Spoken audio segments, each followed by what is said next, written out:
Okay, I've been working with different tools trying to find stuff that's going to work without creating a lot of tear out.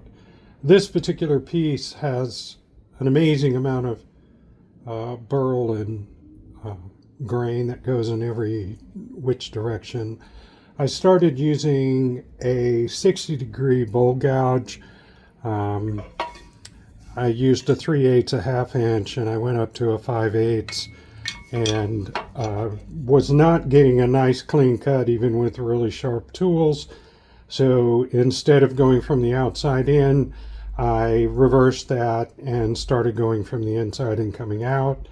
It definitely improved the amount of tear out that I was getting, and I used a scraper to try and clean it up, but I found that using uh, a 60-degree bowl gouge or a sharpened 60-degree spindle gouge with a special grind on it. I'll go over that later.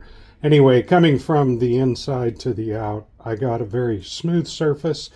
Um, and I've sprayed this with water just so that you can see the effect and so forth that eventually we're going to get. This is going to be the tenon. This is probably pretty close to the final foot on the back side here.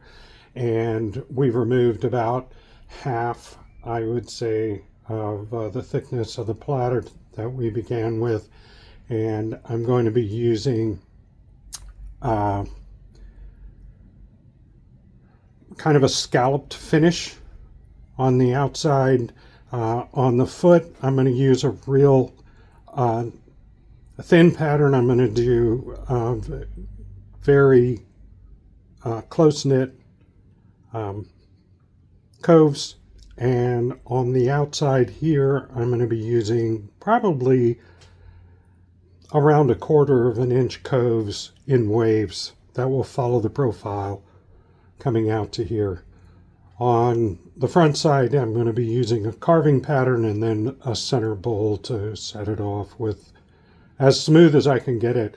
There is an awful lot of bug activity in this piece, which is fine. I don't have a problem with it. And no, I'm not going to try and fill all those little holes.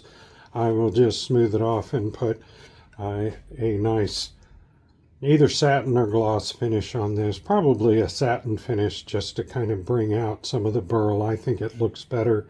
The glossy finish to me tends to look a little too much like plastic.